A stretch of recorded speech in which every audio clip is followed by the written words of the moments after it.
support value to support value-based care initiatives may be missed because now that patients don't understand or not aware of those quality improvement efforts. So ultimately, the results can be reduced, lower engagement, see reduced transparency, and then overall an underutilized use of quality information that organizations are working so hard to collect and prove right now. So it's kind of a lot of work internally for organizations, and nobody outside of them are really benefiting from it. From my key literature, there were many themes you could go off of, but the first one is healthcare quality information is widely available but often underutilized by the patients. The second one is the literacy plays a significant role of just how patients understand information. Transparency is the third and has the potential to strengthen patient trust when that information is presented clearly to them. And fourth, patient portals have become widely adopted healthcare technologies. I think we all already know this. So making use of what we already have. And then what I also found for my literature was that right now, current research consistently shows that patient portals support that engagement when that information is presented in a more friendly manner or user-friendly manner. With the findings, that kind of helps shape the framework to my proposed solution. So how I kind of linked the literature to the solution. Here on the left, we have kind of current quality state. So as I mentioned already, you have the CMS Care Companion.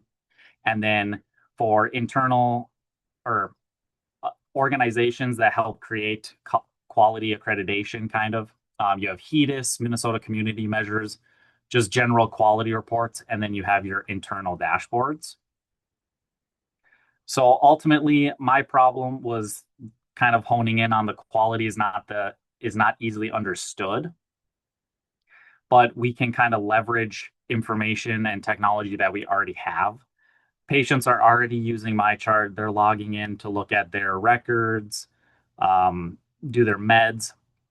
So instead of requiring patients to search for quality information elsewhere on a different third-party website, just kind of trying to simplify that for them and making use of technology that's already available.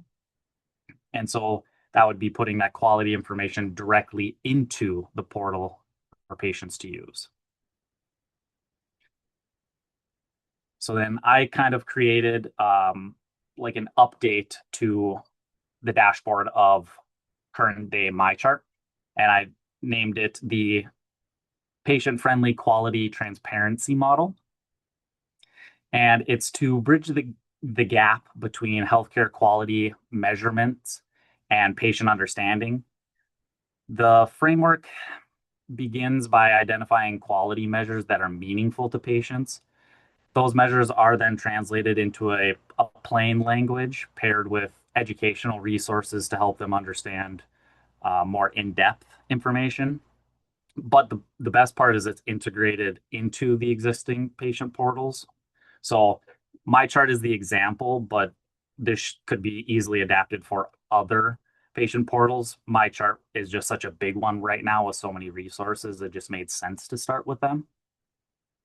So the goal is not simply to just display performance data, but to help patients understand why quality measures matter and how they impact care. So before I go more in depth of the dashboard, I just kind of had this specific workflow of my models going from taking the data, simplifying the language, placing it in the dashboard to then ultimately leading to patient understanding, bolstering trust and engagement, and then hopefully leading to informed decision making. So first, doing MyChart integration. The major advantage of this model is making use of MyChart that's already in place rather than creating a separate application or website. And the biggest thing is not having to create an additional login because all of us probably already have way too many logins and passwords. So creating something else for a patient to do It's just not going to be beneficial. No one's going to want to do that. So we would kind of have similar tiles that are already on the main page. We would just add in a new one of quality and performance. So big three benefits, no additional application or website. We're using what we already have, not recreating the wheel in a sense. And it's already familiar to patients. So it's kind of reducing that learning curve for the patients as well, because they should already be somewhat comfortable with my chart. And then it increases that accessibility while reducing technology costs with creating any brand new type of system. So here we are going to go more in depth with, excuse me, the model I created and the dashboard. So the the overall part of it is organized around the Institute of Medicine's 6 quality domains. I squared off one of them, but it's safety, effectiveness, timeliness, patient-centeredness, equity, and efficiency. Because again, why are we going to create kind of new performance areas when it's already been done? So let's minimize the extra work. And then patients can see the quality measures presented in many different visual indicators, clear categories, and a relatively simple navigation. The dashboard also would include educational and other resources for explanations of what each measure means. The design focuses on simplicity, transparency, and usability ultimately. But again, so you can kind of see like your organization's overall quality rating, the domain areas, kind of just showing where they're at, kind of color coding them to make it more visually appealing and simplified. And then resource information down at the bottom being very clear what it's going to help you learn. And then after you click on that main page, it would go into a more detailed quality view. And so this would help patients see when they select a specific quality metrics, they can view the current performance, organizational goal, the benchmark comparison. So how this would be like for that organization is at 84%, Minnesota average is 81, national is 79. So they can kind of get a sense of where that their organization may be sitting. But importantly, the dashboard includes plain language for explanations. So instead of simply just reporting colorectal cancer screening rate, patients would see why screening matters, how the measures relate to improving health outcomes. I From the research, that improved context goes a long ways in helping the quality metrics move into something meaningful for patients. So after they look at the kind of comparison, if they want, they can see more of the specific metrics, where the goals are. Here's kind of the why it matters section. And then I personally like seeing kind of how organizations trend over time. So then I added in at the bottom here, seeing just progress over time. And then again at the bottom, different resources of all the screenings, what do the measures mean? We're committed to improving care. So just kind of really simplifying it and giving them something to learn and view. So why PFQTM works. First section, looking at transparency. Patients, after using the dashboard, can hopefully gain more of an insight into their organization's quality efforts. Then that kind of moves into the understanding side. The quality measures being translated into that simpler, plain language should make it easier to kind of follow along, regardless of health literacy. Third, kind of moving into that trust area, openly sharing both successes and where they need to improve really demonstrates accountability for an organization, thus should improve trust. And then lastly, engagement. Having all of those other elements should really help encourage patients to participate more actively in their healthcare decisions. And together with all that information, hopefully these outcomes can help strengthen the relationship between the patient and their healthcare organization and lead further into informed decision making. So when it comes to implementing this, I wanted to keep it really simple.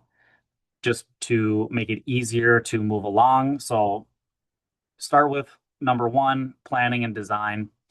Planning focuses on, of course, designing the model, selecting which metrics work best for your organization, and then developing the dashboard. And then for phase two, move into pilot testing. What I would recommend is starting with a smaller clinic or hospital in your organization because it's a more manageable patient population to kind of test it out, get rid of some of the bugs, and then kind of phase three, just continue the rollout process into an organizational base. And then that way, during the pilot, it makes it a little bit easier to educate, share it, get the information out rather than starting with a really big population. Could lead to probably a bit more issues. And then lastly, keeping it simple, continuous improvement. Looking at ongoing monitoring of the model, continuous updates because quality information changes constantly. Add updates, take in patient feedback to make it a better and more usable resource. And hopefully this kind of gradual approach kind of helps reduce that any implementation challenges. So for the model, of course, we would need some key stakeholders. Of course, we would want to include patients, feedback and usability, what they see, what they like. Need providers and nursing staff. They will have a lot of helpful information, and they'll ensure that the information is clinically accurate and understandable.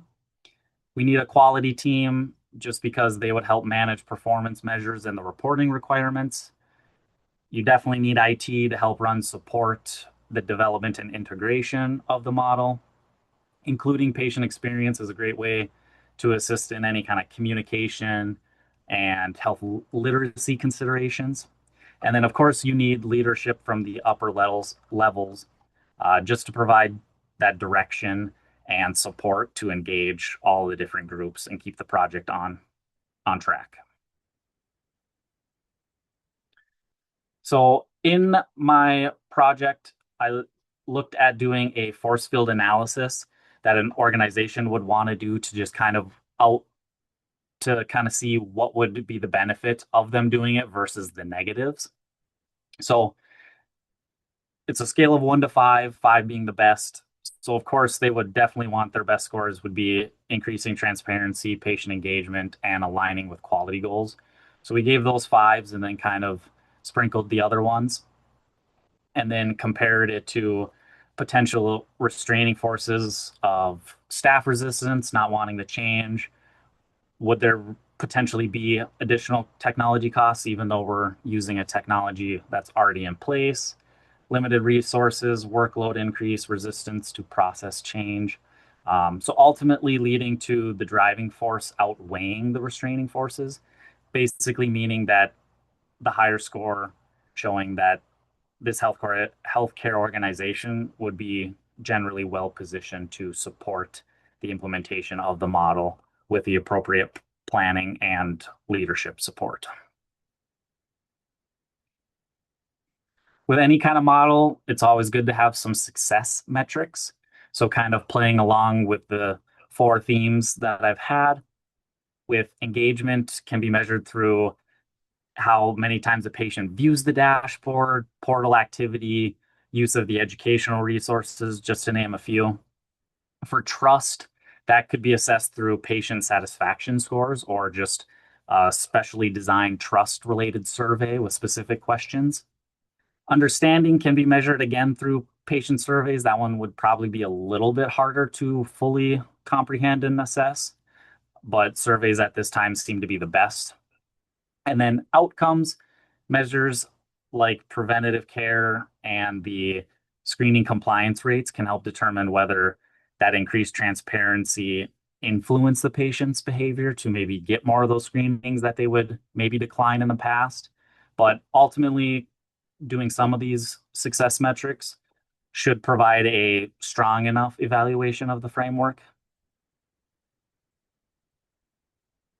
So ultimately, in conclusion, I created one kind of final graphic to just show we want to take that quality data, convert it into a more general, patient-friendly language, put that in a dashboard with education, and hopefully that can lead to patients understanding a little bit more, believing and trusting and working with their organizations more, and ultimately leading to healthier patients, more informed decision making. But so three big takeaways. Patients need quality information they can easily understand. Current transparency efforts often kind of fail and come short just because it's quality information is kind of dense. And if you don't work in the area, it doesn't really make sense as to what they're looking at, how it's tracking, and why they should care. And then lastly, the PFQTM model that I created provides a framework for integrating quality transparency into existing portals. Thank you all for listening to my capstone. Appreciate any questions.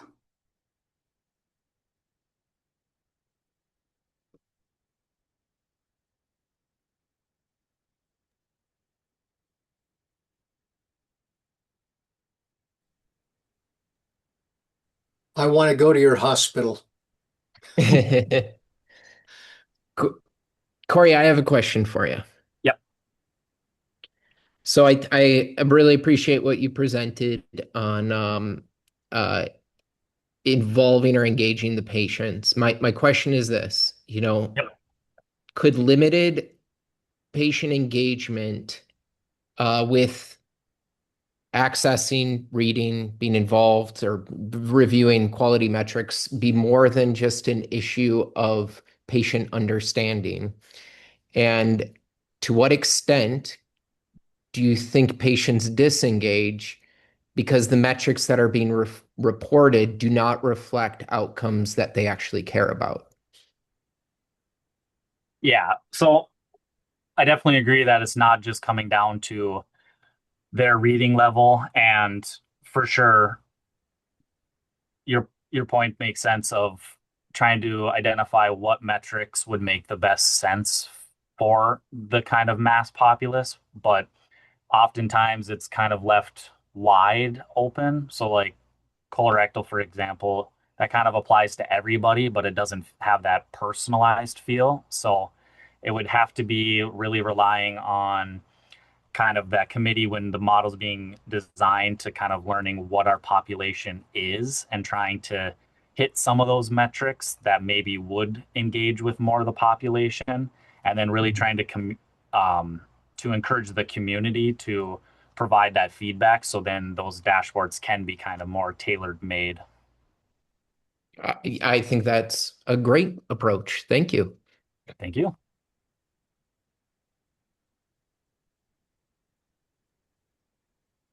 Corey, great work. I'm just kind of curious if you have plans to take this any further. Um, to be honest, I didn't, but I most of you guys know my sister Candace. Like I showed it to her just to get her thoughts and feedbacks, and she is encouraging me to push it on. So yeah, I'll Yeah, probably have to give it some more thought. I think you should. It's really good. Thank you. Yeah. Any other questions for Corey or comments? I All had the right. same Well, question, Katie. I okay. was curious if it was going to go live. I Yeah. think it's great. Good job, Corey. Thank you. All right. Thank you so much, Corey. All right. So next, Jesse, you're up. All right. Let me make sure I can share the correct screen. Can you see my slides here? Yes. All right. Good evening, everybody. I'm Jessie Christopherson, and my capstone is shared decision making and professional governance in ambulatory nursing through the pathway to excellence. So, this is our agenda. I'm going to start with a quick introduction to what Pathway to Excellence is. I'll pull out a couple key highlights from my literature review and then spend the majority of the evening working on the proposed solution and conclusion. So I'd like to level set with just an introduction to the Pathway to Excellence program. It's a nursing designation that's awarded by the American Nurses Credentialing Center, and it was started in 2009 as an offshoot of the Magnet program. At that time, there were many organizations that wanted to gain the benefits and outcomes that are associated with Magnet organizations. But the reality is that not every organization can allocate the resources needed to achieve Magnet, and because there's a heavy emphasis on benchmarking metrics, conducting research, and measuring professional growth. As such, Pathway to Excellence was created, and this is focused on organizational culture with a goal of sustaining a positive practice environment. It's built on the 6 standards that you can see here of shared decision-making, leadership, safety, quality, well-being, and professional development. Within each of these standards are elements of performance that organizations must meet by demonstrating how they utilize structures and processes to support nurses. Presently, there are only about 300 organizations designated worldwide, and only a few of those are ambulatory care clinics. Unfortunately, the capacity of my capstone was only able to focus on one of these standards, so today we will look at shared decision-making, as it really is known as the cornerstone of the program. Without supporting shared decision-making through steady structures and processes, achieving the rest of the elements of performance and other standards is nearly impossible. So Pathway to Excellence really is a worthwhile investment for organizations to pursue. It's a prestigious nursing designation that aligns with the IHI's quintuple aim, and it's associated with higher performance than non-designated organizations. But as I had previously stated, only a few organizations are standalone ambulatory care clinics. So that brought me to my problem statement, is that organizations pursuing Pathway to Excellence are expected to have structures and processes that support nurses in shared decision-making. Yet traditional governance structures do not always provide ambulatory care nurses with a consistent, meaningful way to participate in shared decision-making. And that's exactly what I found with my health system, is that the acute care nursing professional governance model did not fit the needs of the ambulatory care nurses, making the uplift of shared decision-making a challenge. So my purpose today is to give you an overview of the Pathway to Excellence program, which I've done, and outline a process that supports ambulatory care nurses in an integrated health system with a matrix leadership structure to achieve shared decision-making through nursing professional governance. I'll highlight the impact of shared decision-making on quality, safety, patient outcomes, and employee engagement, and demonstrate the value of the employee voice. We'll spend the majority of the time reviewing a nursing professional governance model and what it could look like when it's focused on a complex adaptive systems theory, and I'll propose an implementation plan using the ADKAR framework. So I just want to touch on a couple of highlights in the literature around shared decision-making and complex adaptive systems. So to start with, literature really supports shared decision-making and the elevation of the employee voice. We know that implementing structures that support shared decision-making, such as nursing professional governance models, build healthier work environments and have a direct impact on patient outcomes. Pathway to Excellence aligns with the Institute for Healthcare Improvement's quintuple aim. Specifically, the shared decision-making standard is the only standard that has elements of performance that overlap with each of the 5 aims. Benefits that organizations realize through Pathway to Excellence are improvement in quality metrics, decreased safety events for nurses and patients, increased engagement, improved patient experience, improved professional growth and development, and we see better recruitment and retention metrics. So this slide just provides a quick overview of that quintuple aim and the overlap with the 6 Pathway to Excellence standards. So when we focus on the first column here of shared decision-making, the standard really is the only one that has elements of performance that help meet all goals of the quintuple aim, including that population health, improving the experience of care, advancing health equity in communities, improving workforce well-being, and lowering overall healthcare costs by improving efficiencies. So the next slide, I'd like to just go over complex adaptive systems, as this was really the foundation of the model I went with.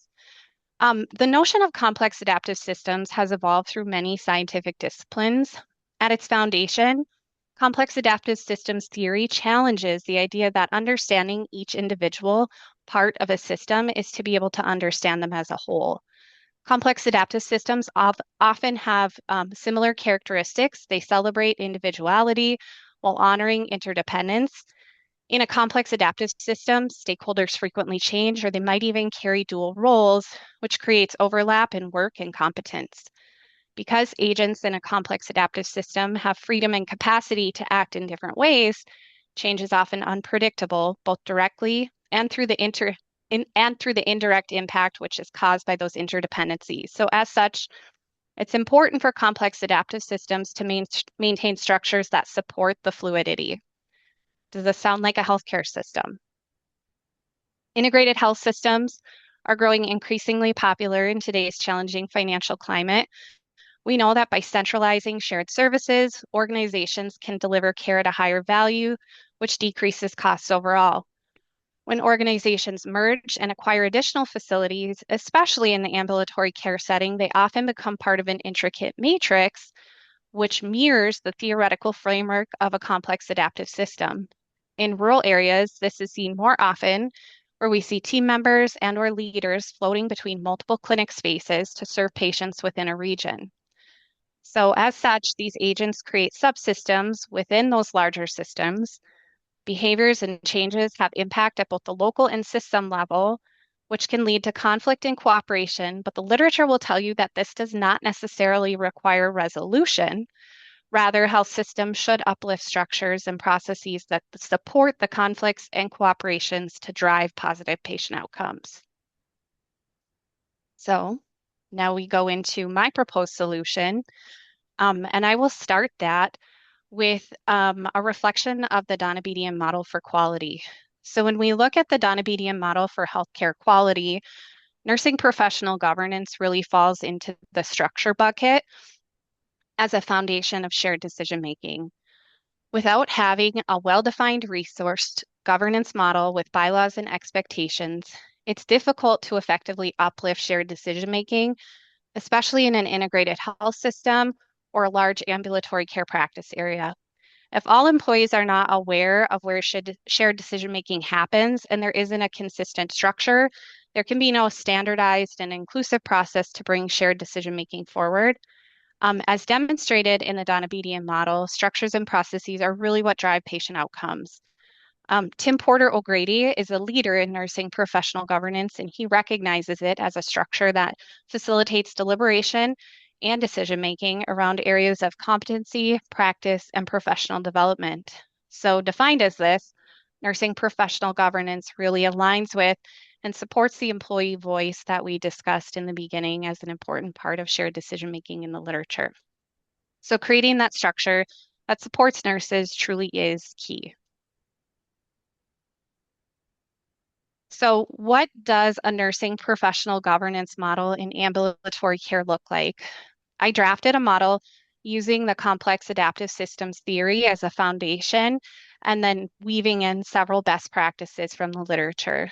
According to experts in the field, a nursing professional governance model should be built on what's known as nursing social contract with society. So that means as a profession, nurses are trusted to improve the health of patients and communities. And through professional governance, nurses are obligated to govern themselves in a way that meets that contract. So to mirror the matrices of a complex adaptive system, nursing professional governance models should really avoid a hierarchical structure, and a flat or circular model is noted in the literature to provide optimal support to nurses practicing in those structures. Emory Health adopted a circular model to capture, they have a very large organization in a fluid yet simplified manner. And you can see here, I've chosen to do the same. So the literature also shows that decisions are best made closest to the patient at the point of care. And you'll note that in my model, point of care councils are at the heart. I opted to use the titling point of care councils rather than naming specific department or unit-based councils, which allows clinics to create councils as close to the point of care as possible while maintaining inclusivity, as nurses might work in multiple departments or even float between clinics, which makes it hard to identify as one particular unit. A strong nursing professional governance council should have nursing leadership oversight. This is often demonstrated through a nursing executive council or a nurse manager council. I've elected to go with an executive level council because the span of practice in an integrated health system is larger than the scope of what I feel the nurse manager role is defined as. So many organizations operate service line and system level councils to manage common practices that are woven through organizations. I've captured that in my proposed model. And you can see as the system medical specialty, system primary care, and system surgical specialty councils. And then I have also captured enterprise level councils. You'll see those up on the right-hand side. Those are councils that really could serve in acute and ambulatory care areas. So they may serve as a consultative council or have ambulatory care nurses who also sit in both.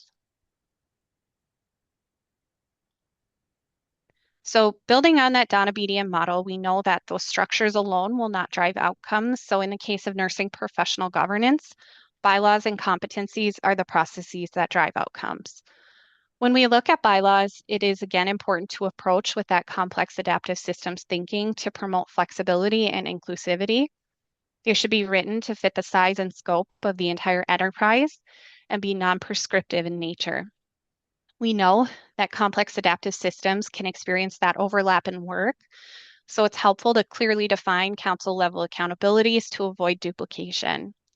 When writing guidelines for council makeup, such as size, membership eligibility, and meeting frequency, we find that guidelines and ranges will better serve, which allows nurses to participate in councils in a way that's meaningful, but also fits the operational and professional needs of the organization.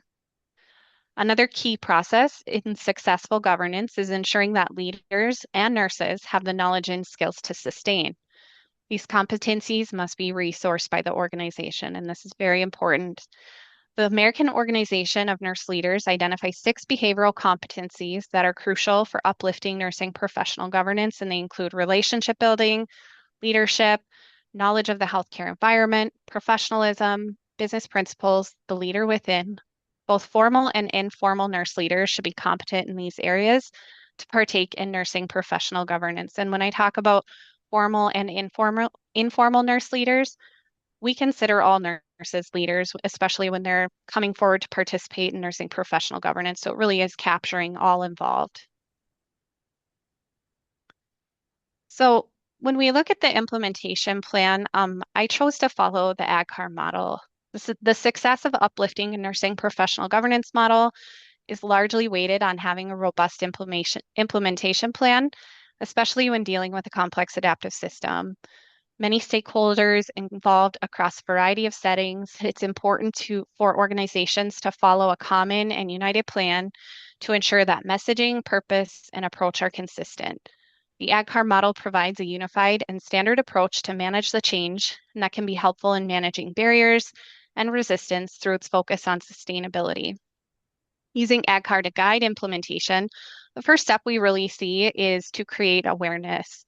Leaders and nurses should both be aware of the need for nursing professional governance, one, as a priority to uplift the employee voice, because it's the right thing to do, as we find in the literature, but also that it will be required for us to move forward in the Pathway to Excellence journey. Without uplifting this structure, designation is unlikely. Creating awareness requires a thoughtful communication plan, and a complex adaptive system approach utilizes leaders and department champions so that information can really reach the individual with consistency. And I have a communication diagram of that on the next slide. After we've created awareness, we must tackle, which is arguably the most challenging step, and that's creating desire. This is difficult because we can only influence desire, we cannot control it. Conversely, desire is fundamental in uplifting nursing professional governance because the whole point of a council is nurses feeling empowered to drive organizational change.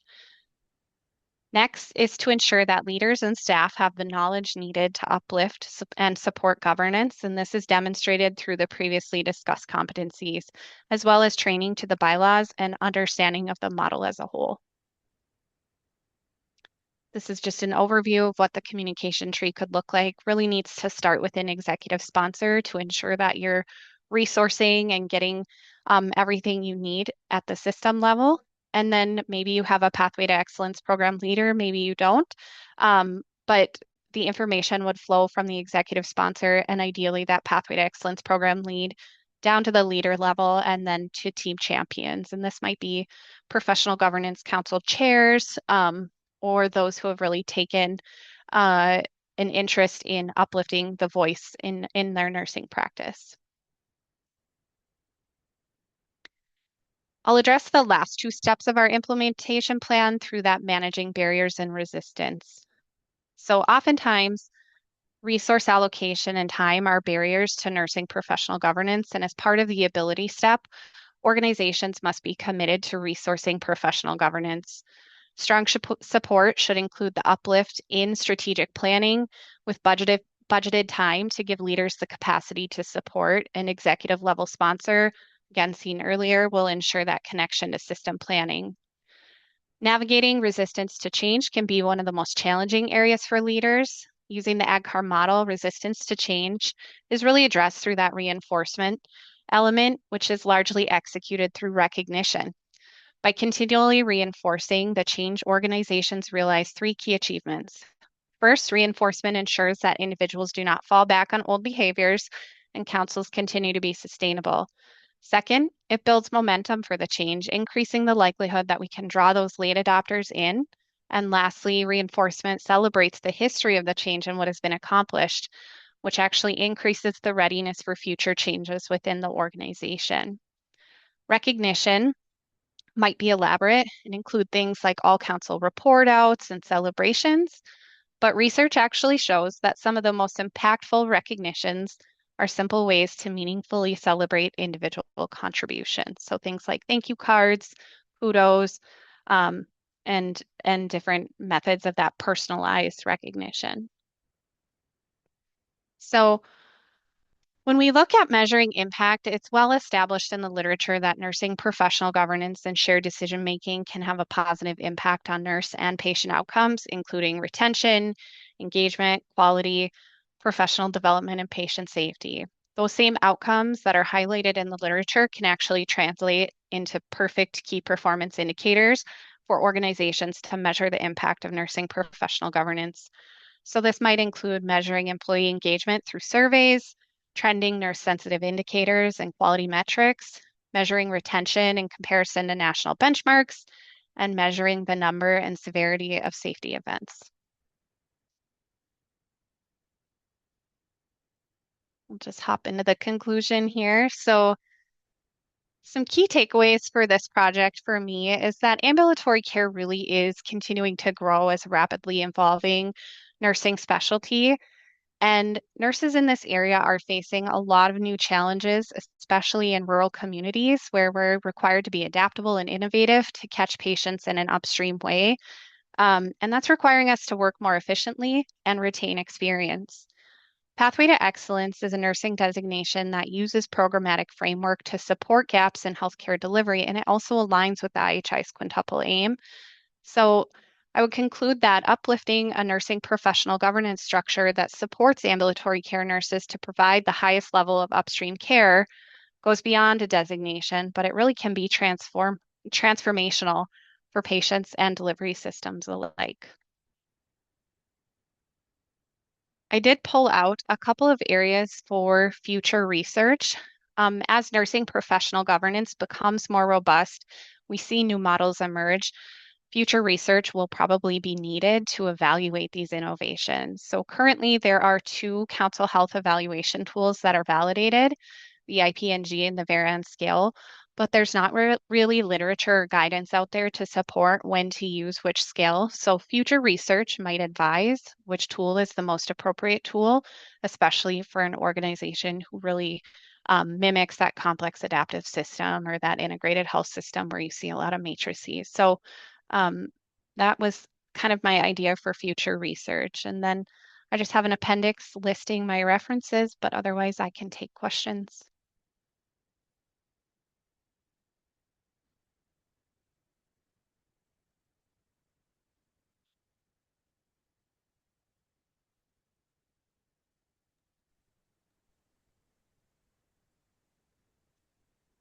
Dr. Mark? Good job, Jesse. That's very, very, very good work. So I have a question regarding more like process with how you might implement this. Okay. So you argue that the point of care council it is paramount and important to implementation, and then the various enterprise councils that would be in place. How would you propose reconciling conflict if those groups were to disagree? Um, that's a really good question. So I would say process to start with, priority would be the point of care council. So really that grassroots approach, we want to engage the front line. Inevitably, there are going to be things that maybe don't get approved, and that's where shared decision making comes in. That is the point of it. It is shared decision making. Um, the tool that I've seen really successfully used, and it's common, but using an SBAR communication format where you're providing situation, background assessment, and recommendations has been really powerful for nurses and nurse leaders to have to walk through the why. Why am I asking this? And usually, in combing out those details, um, you can find common ground because you find the commonality in the why. So I would recommend that any decisions that come forward for decision making or for a vote be presented in that format so that if there are questions or disagreements, the details are outlined clearly to understand where people are coming from. Great, great answer. Thank you. Thanks. Corey? First of all, great job, Jesse. I just was kind of thinking organizations, we love to have implementation plans, creating new things. And I just kind of want to get your thoughts on, are there any specific resources or things that leadership would need to commit to or put in place to ensure the long-term aspect of this governance program? Yeah, absolutely. I actually think that's one we're kind of running into. So we're working on a very similar implementation plan, and we've had to pause to say, okay, we know there's time allocation that's going to be needed. What is the time allocation? And it's difficult to quantify. And I'll say this has really challenged me to think differently when you're like complex adaptive systems approach, let people do what is flexible, what works for them, but trying to put like a range on, well, we think it should be X amount of time per month when you've got clinics of different sizes, councils of different sizes. That's something that we've started to work through. There is literature out there that supports percentages of like what's ideal for how many staff members to a department or to like if your council represents 100 people, you should have 5% representation on the council, things like that. So we are trying to quantify that, but I absolutely think not having clarity around that has been something we've had to work through. Thanks. Yeah.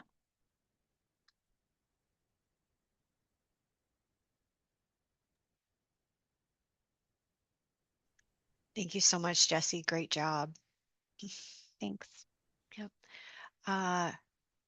Rob, you're up next. I am. Let's see if I get this shared here.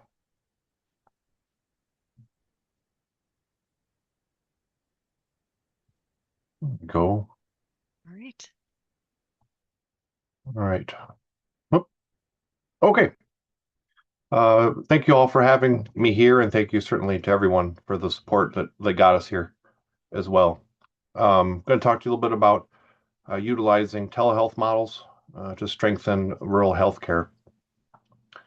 And as I'm sure we all know, the rural healthcare has some healthcare disparities, some challenges that they face in those communities that they just don't have quite as badly in the urban partners.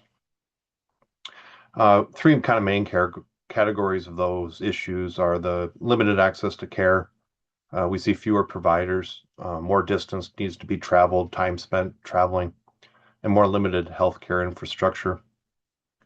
Our patients in rural communities tend to have more complexity, increased mortality rate, older demographic, more chronic disease issues. And then the social determinants of health also provide some challenges where we see lower incomes, Again, the transportation issue there with limited public transportation, and then less access to healthy foods and other support systems that you might find more in an urban setting. The graphs here on the left kind of illustrate that. We've got urban in the blue and rural in the kind of green there. And you can see that the age group in rural tends higher with more 65 and older citizens. Same with disabled, increased level there. And then the graphs below, the distance to the closest hospital on average is almost twice as far in a rural setting, and often can be a very long distance as well. And then the number of PCPs per 100,000 patients is 5 instead of 8 in an urban setting. So it is a little bit more challenging to access care in rural settings. But it's also harder to deliver that care. The geographic isolation means more travel for outreach, just like it does for the patients. Lower density of patients and the lower density population makes it harder to launch things like surgery centers or other specialty facilities. You don't have the population base to support. Resources are challenging, of course. The number one resource, our workforce, is even harder to recruit to some of these smaller rural communities. It also means there's less capabilities, fewer imaging, lab, and other support systems. Financial challenges. These facilities have high fixed cost. Many are aging, all need maintenance, and you don't have that benefit of scale you would if you have more facilities in the same area. All resulting in a higher cost per patient, whether that's through staffing, supplies, a higher uninsured rate, or the many other challenges they face. Logistically, it's more complicated. Often these smaller communities have, a few health systems that none of them provide all the services. So to care for patients often requires inter-system cooperation and collaboration. And then transportation, again, comes up many times. Everything has to be shipped in, right?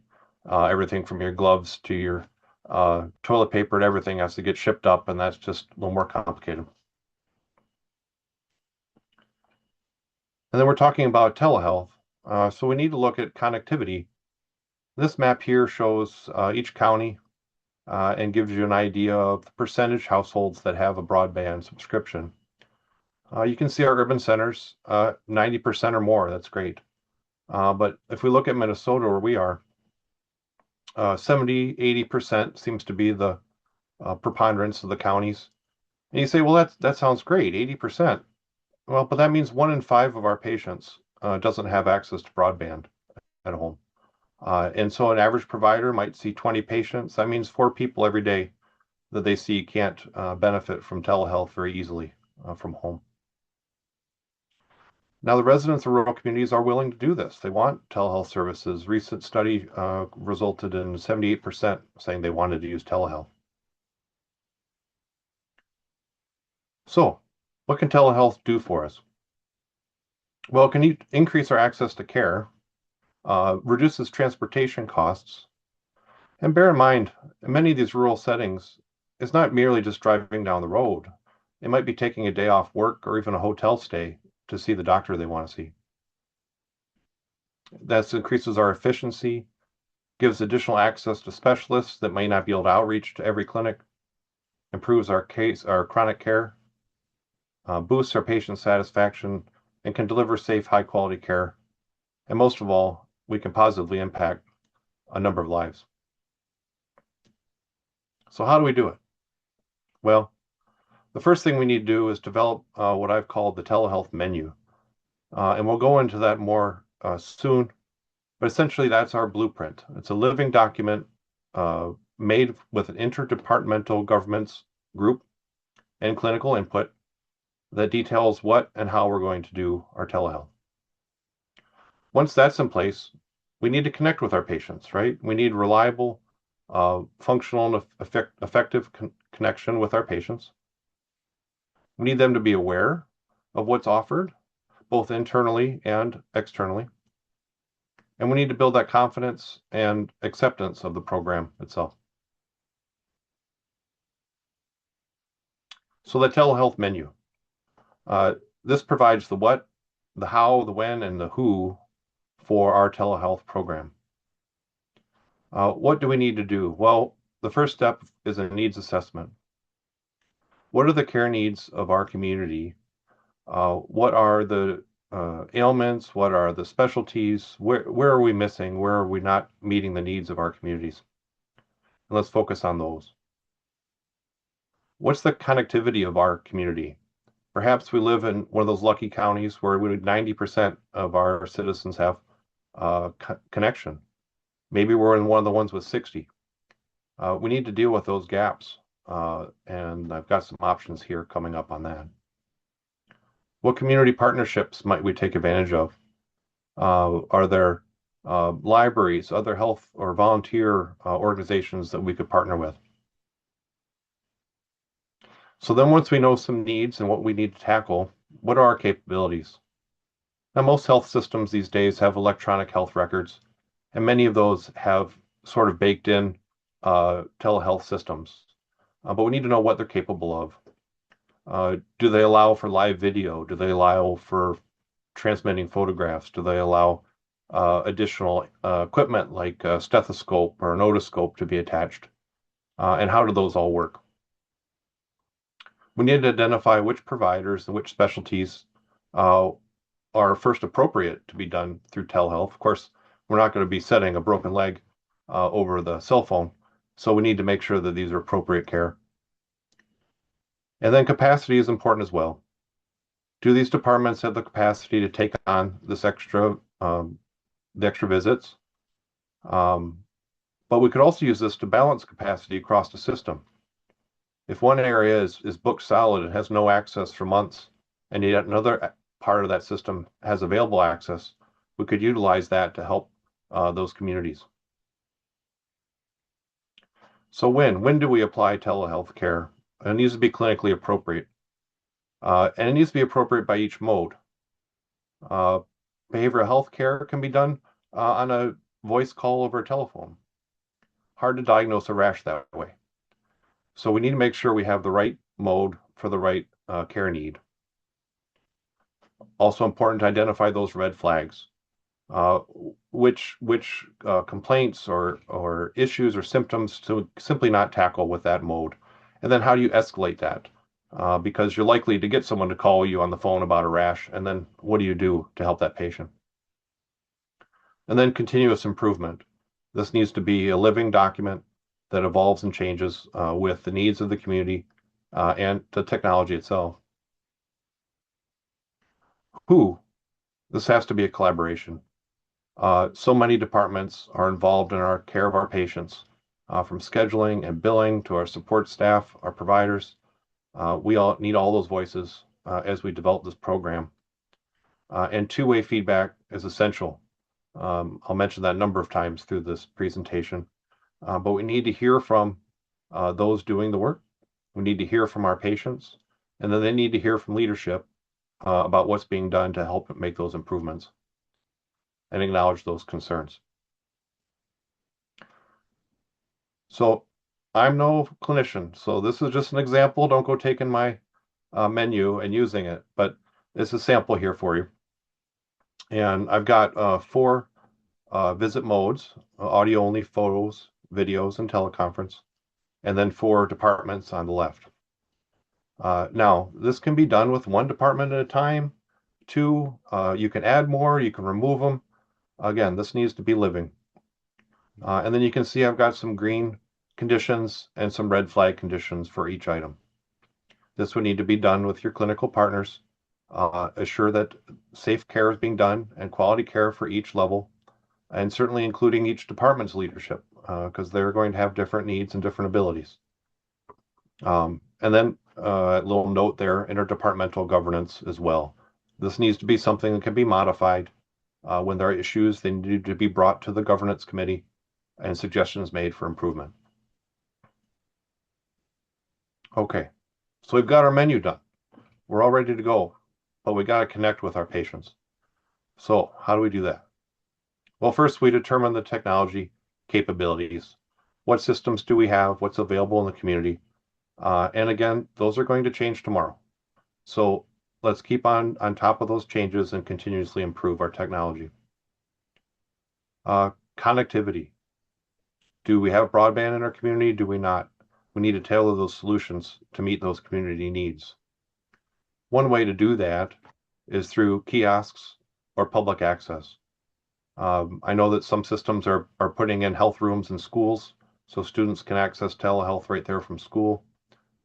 Computers at libraries could be used, and even kiosks at some public places could be installed. Could also provide a space even in your own facility where someone could come in and do a virtual visit with a provider from another facility. And then we need to be adaptable. Again, this is communication technology. It's changing constantly. We need to get feedback, learn what's working and what isn't, and make changes. Okay, so we've connected with our patient. We've got our menu. Now no one knows what we're doing. So we need to improve our awareness. We need to distribute that menu that we made with our staff and our scheduling and our billing departments so they know what's appropriate and when, and build processes and scripting to support them. Internally, we want to use champions. They can provide a conduit for that two-way feedback. They can provide support for the people who are using this for the first time. Maybe they're uneasy or uncomfortable. It's much better to know you have someone there at your back to help you. We also want to focus on those most appropriate specialties and visit types first. We don't need to do everything all at once. This is a very modular, expandable process. We can do one at a time and learn as we go. Community partners. Let's train some advocates. Let's get out there with some of the organizations in town. And maybe even if it's at a library or a school, we train someone who can support patients in accessing the technology and make sure that they're logged in and connected correctly. External marketing also is important. All of our traditional marketing channels and then all of our health records typically have some way of communicating with patients. Maybe we send messages out to those that are good candidates for telehealth visits. Okay, so now you know what we're doing. We can connect and we've got a plan. Now we got to get people to feel comfortable and confident with this system. So how do we do that? Well, as with all change management, you start with listening. We need to discuss past experiences. Oftentimes people have worked with telehealth in the past and maybe it didn't go so well. Technology wasn't up to the task yet. So we want to learn from that. We want to discuss the whys. Why is this so important? How does it help our patients? Utilize our champions to help provide that communication conduit and support the change management and reduce that anxiety that we have. Continue our communication as clear as we can be about expectations, timelines, and issue, and treat that feedback as the gift it really is. But make sure you close that loop. People want to hear that they've been heard and they want to hear that it's been addressed. And then we learn together, right? Change is a process.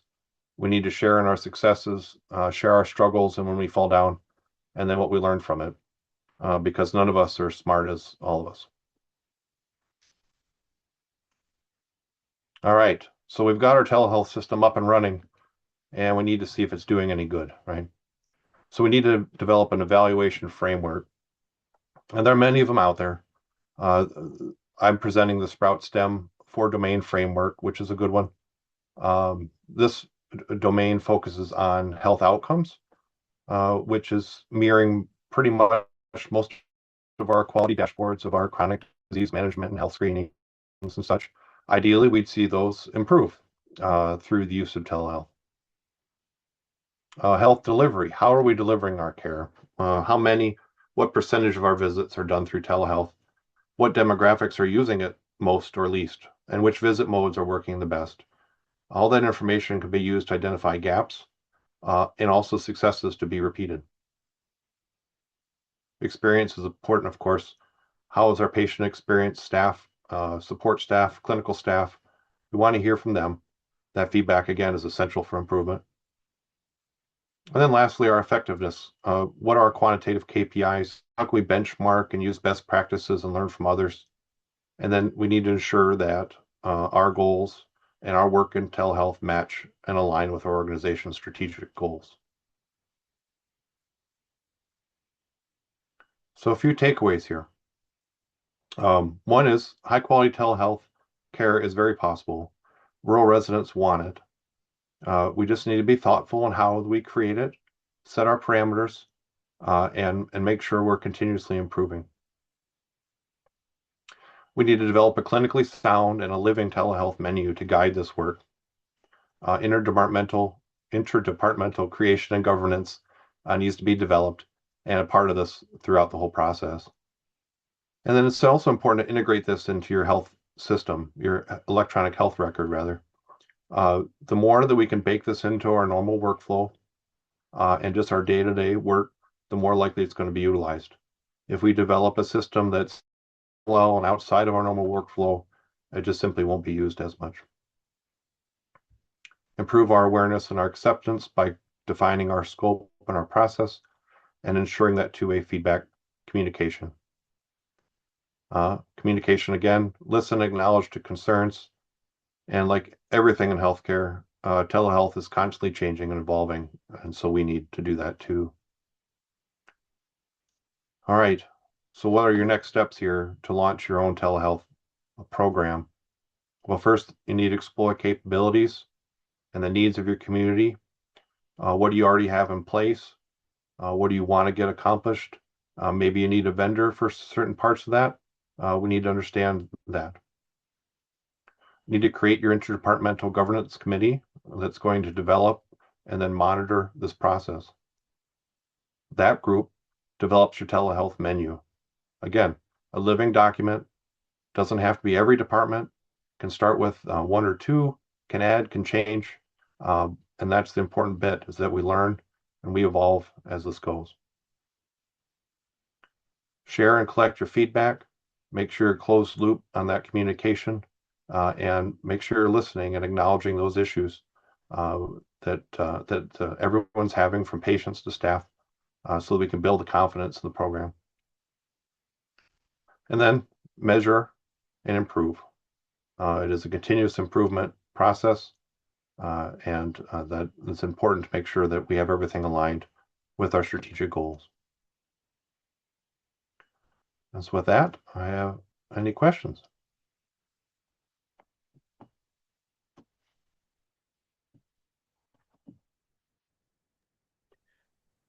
I got in a little bit late on your presentation, but one of my questions has to do with finance. And is telehealth adequately reimbursed and profitable? Well, obviously that changes depending on where you are and if you're in rural health setting or others. But in our experience, we've had excess capacity. And so in that situation, it's always a plus, right? If you've got a provider that has open capacity and you're not filling it, that would be zero revenue. Whereas if we use telehealth to fill that, we would be getting reimbursed. You're right, there is a challenge in rural health clinic settings where the reimbursement rate is not at par with their standard reimbursement level. And something I'm hoping to see changed in the legislature, but that's beyond the scope of my project and my influence.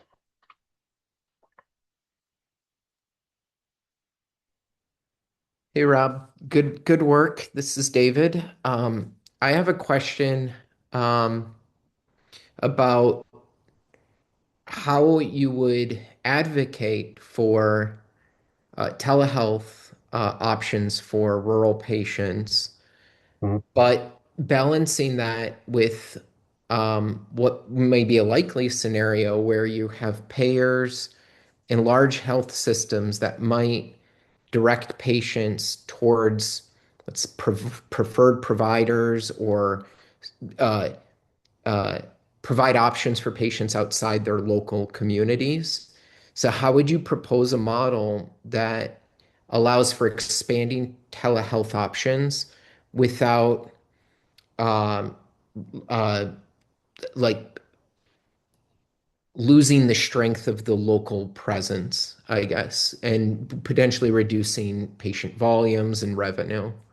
Mhm. Yeah, certainly a concern. Um, my focus has always been on working through telehealth within the same system. So, if I work for our system, then we would want to keep that patient within our system to keep our the benefits that we have with having that all uh, in one group there, having all that information and that collaboration between our providers. But I know that's a very real concern that some large urban system might set up essentially a virtual clinic, right? Or Amazon has been trying to do this as well. Um, I don't have the best answer for that outside of the patient relationship with their Mhm. local system provider. I imagine if there is an understanding of who the major payers were within your system or within your community, Mhm. and how those payers reimburse for telehealth services. I know with my insurance, I can't go see my primary care provider because it's not covered by telehealth. I have to go through like Teledoc, which it's centralized elsewhere. And so I Sure. wonder if it's just understanding those payer contracts too. Certainly could be. Hmm. Medicare, of course, is a big player in the rural setting with higher Medicare than others as well. Yeah, I don't know. I don't even know how Medicare supports telehealth, to be honest. Thank you. Thank you, Rob. Good work.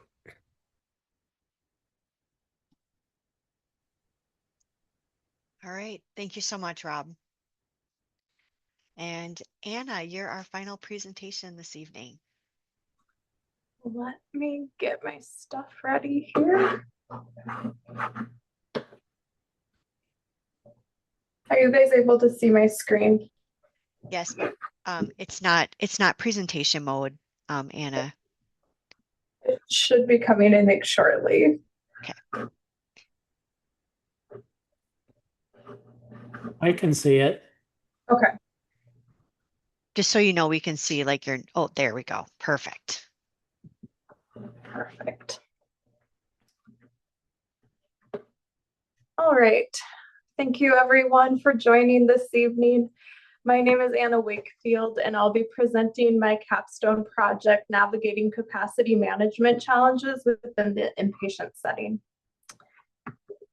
Our agenda for this evening is we'll review the problem statement, look at key insights from the literature review, go over my proposed solution, implementation of that solution, and then we'll conclude our time together.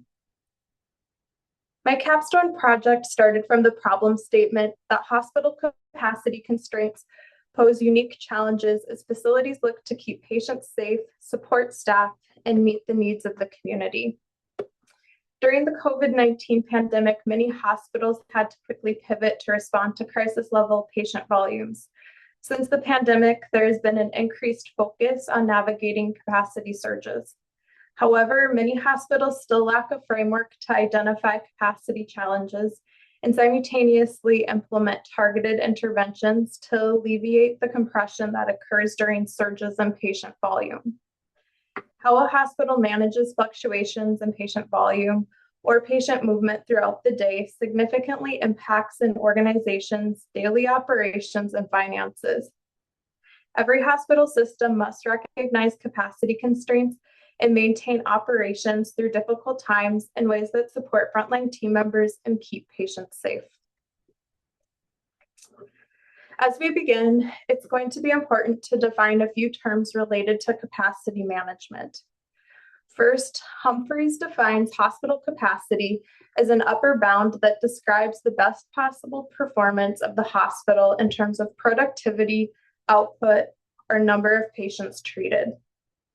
Business as usual is referred to the day-to-day operations and procedures an organization uses to move patients throughout the system. Surge management is how an organization manages an ongoing increase in patient volume that exceeds the infrastructure it can manage day to day. And medical surge is the term used by the American Hospital Association.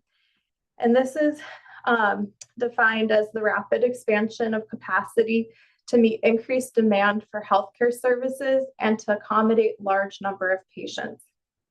While some identify surge management as the short-term management of increased volume and capacity management as the long-term management of increased demand, the literature does not clearly define the distinction between the two, and the terms are frequently interchangeable. As I went through my literature review, 4 themes became very clear: capacity management, patient flow, predictive forecasting, and leadership support. The literature highlighted that efficient capacity management is built from successful daily operations. Organizations that struggle with efficient daily operations will struggle during times of medical surge, as the foundation for efficiency is lacking. Much literature that came from the pandemic focused on tiered staffing models. These models can be used to help safely care for patients as patient demand starts to exceed the limit of a facility's current staffing model. An example of a tiered staffing model may include utilizing a staff member who is trained in one department but now has transitioned to another position or department within the facility, or using staff who have similar scopes between departments, such as utilizing a PACU nurse within the ICU. To limit confusion for all employees, it's also imperative that a capacity management plan is developed so that the organization is building on existing systems. A good example of this would be building on already existing communication systems that all teams know. Finally, there's strong evidence that shows that the 4S framework is the best model for building a capacity management plan. The 4S framework helps organizations consider constraints they may face in 4 domains: staffing, supplies, space, and systems. Here you can see what may be included in each of the domains and how they differ from one another.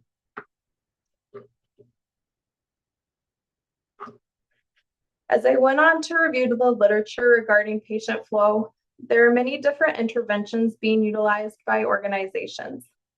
Ultimately, there's not one magic intervention.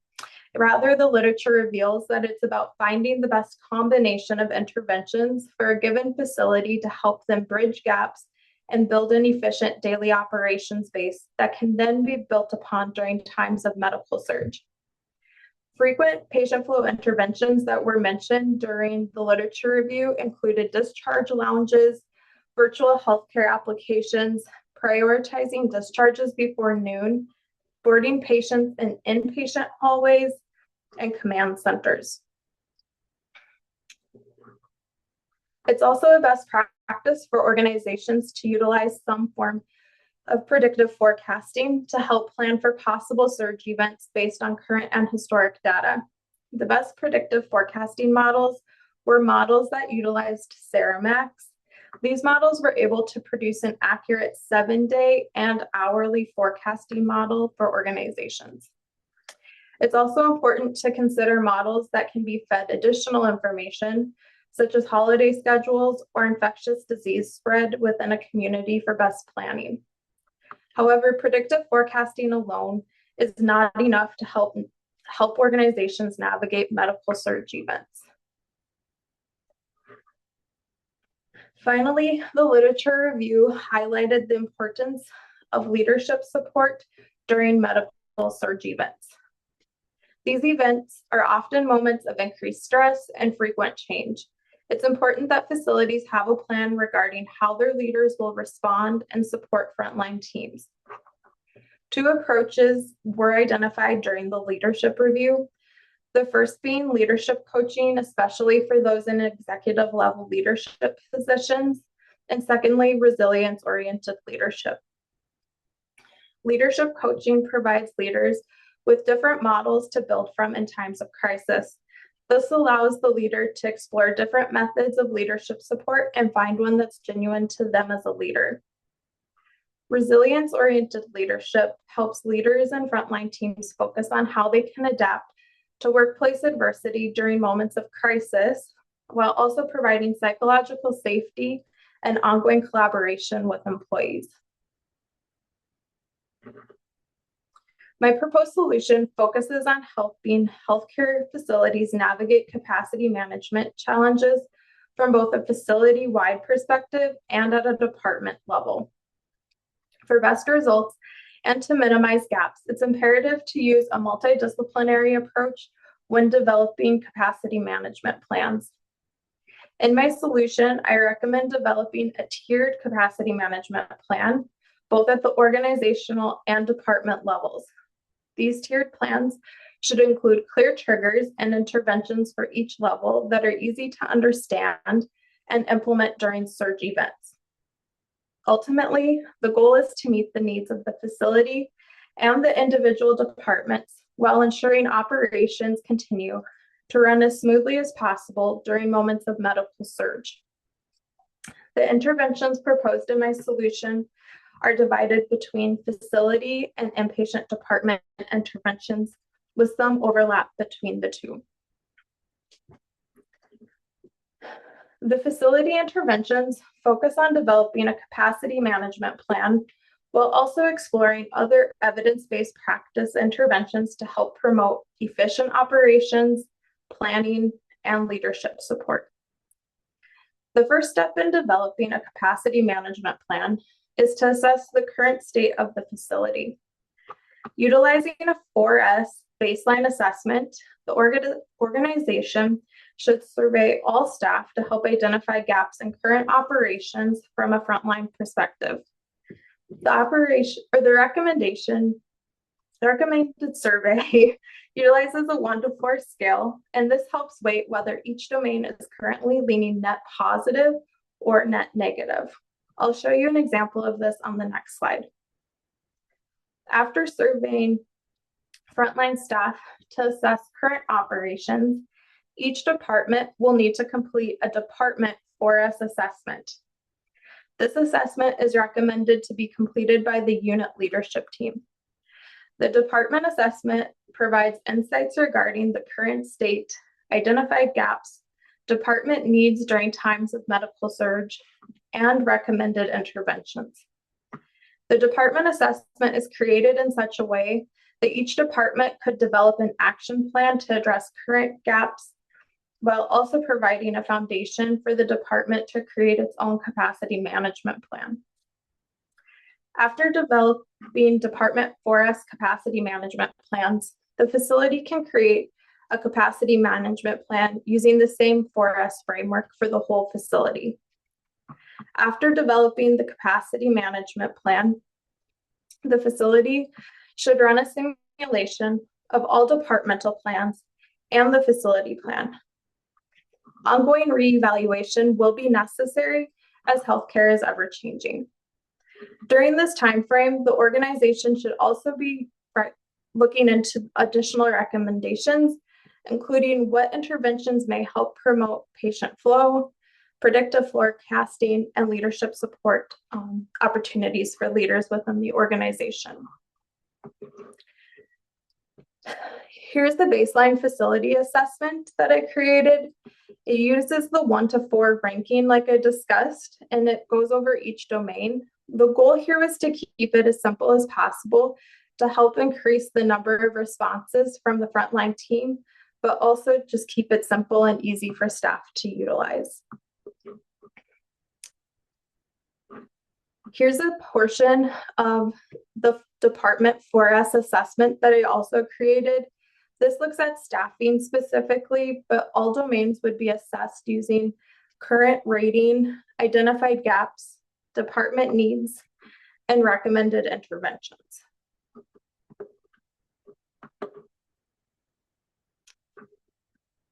Following the Department 4S assessment, inpatient departments would then have 2 primary interventions to continue with. Determine if an action plan is needed to address current operational concerns And secondly, develop a 4S capacity management plan. The Department 4S assessment tool is meant to be utilized as a starting point for frontline leaders as they assess current operations and needs during the surge event.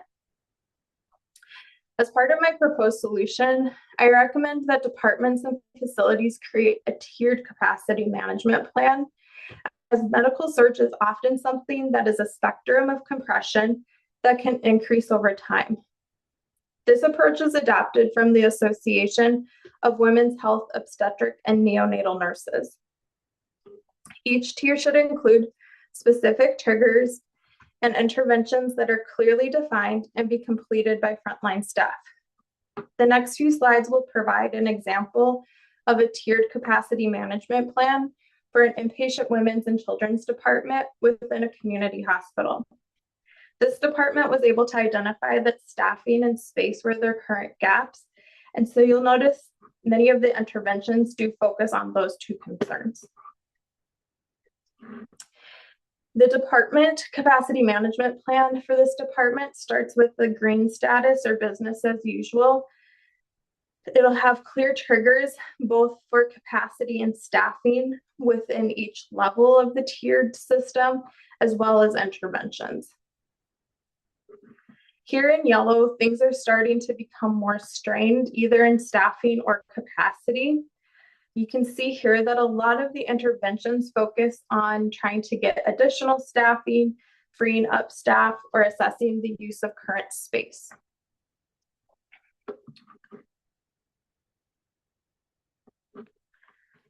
As things continue to escalate, interventions focus on reducing incoming patients from outside facilities, not starting procedures for medically stable patients, and then additionally prioritizing all patients that are currently within the facility or in the department. Here you can see that there's also a consideration for increasing the nurse to patient ratio if needed.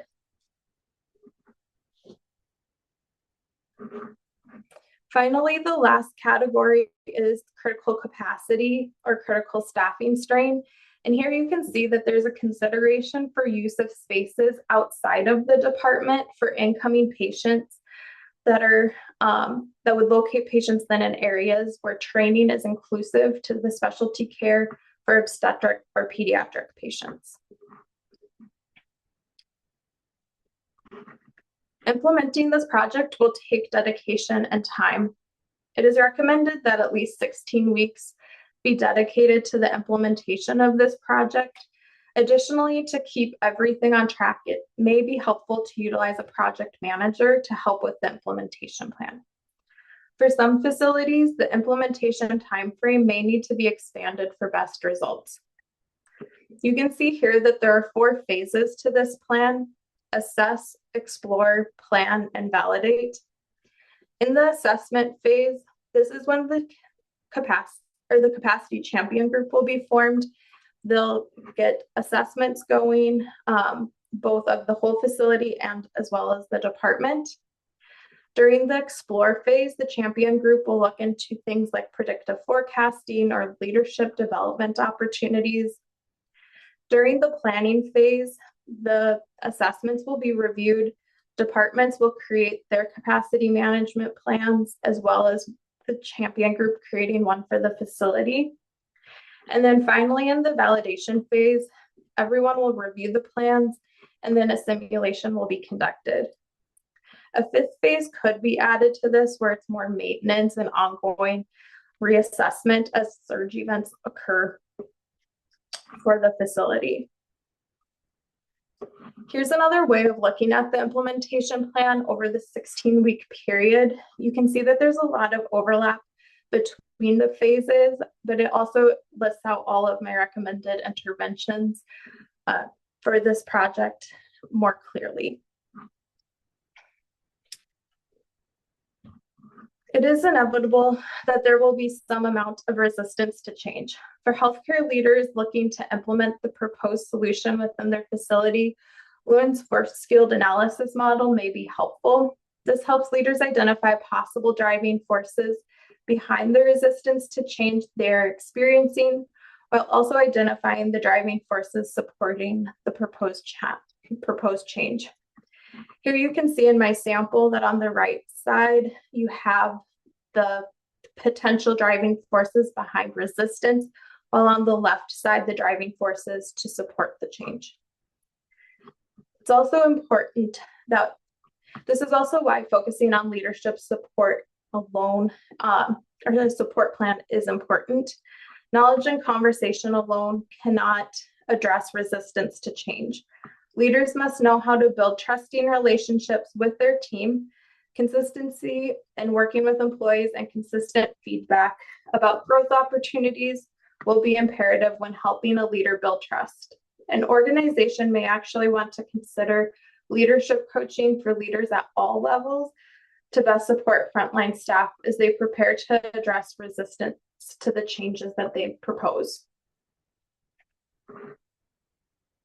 Ongoing monitoring of the outcomes from different surge events will be necessary, utilizing the facilities command center to record medical surge events and the impacted departments may be helpful for ongoing monitoring.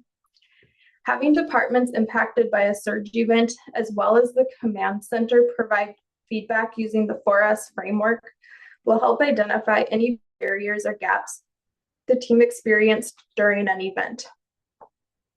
This slide provides a sample feedback form that could be utilized following a surge event.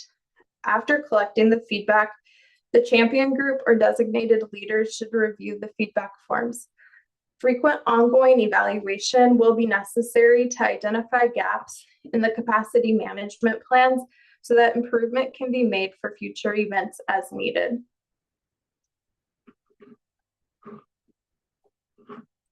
In conclusion, it's important that each hospital have a capacity management plan that works not only for the facility, but also for each department.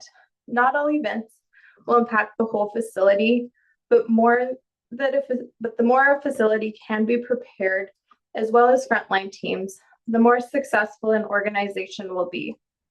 Being prepared to provide a high level of care, even during surge capacity, should be a standard of care for all healthcare facilities, while simultaneously keeping patients and staff at the center of all decisions.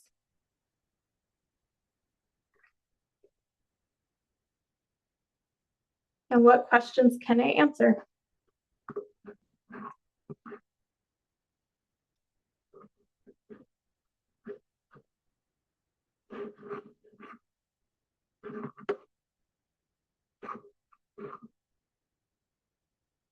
Sure, Dr. Mark. Great job, Anna. So in your the portion of your presentation where you're talking about the triggers. So is the intention of those triggers to determine how you would escalate like a capacity intervention? Is that the intention? Yeah, so the sample that I gave with the capacity for both like capacity and staffing is actually the departmental plan I have for my own department. And often what I find is that staff aren't necessarily using it to define, are we in a capacity constraint or not? More they're using it to determine like, what interventions do I have at my disposal and what have we done? What do we need to do? So they're using it more as like a planning tool. Yeah. A lot of times what's happening is some form of constraint is sneaking up on them. And then all of a sudden they're going, hey, we're really like compressed. What are we going to do about it? It has been more helpful to have the definitions actually in working with other leaders. So when my department is in some form of compression, I can then go to the pharmacy leader if they're the administrator on call and say, here's what we're doing. This is the situation. We're in this phase or this category, and it provides them with a bit more context. So that's how it's been playing out for my own department. But I think it could be utilized both ways potentially. Yeah, because when I was, when you were presenting, my question was like, okay, are these triggers indicating what's already occurring or what's to come, right? So like we want to prepare for what's to come, but the crisis is already occurring. So Yeah. it's like a communication tool. Yeah, it's been much more of the communication tool of here's where we're at and what's going on. We're already in it. At Mhm. times, I think once we're in kind of that yellow to orange phase and we're communicating, hey, we're compressed, it does help with some of the planning. Okay, like if this continues, here's how we're going to proceed. But usually we're finding ourselves already in the situation and then pulling it out. Yeah, thank you. Mhm. So Anna, Yeah. I like the color coding. I like the implementation plan. I like the timelines. And I thought your project was very relevant to all organizations in today's society. Great, great project. Thank you, John.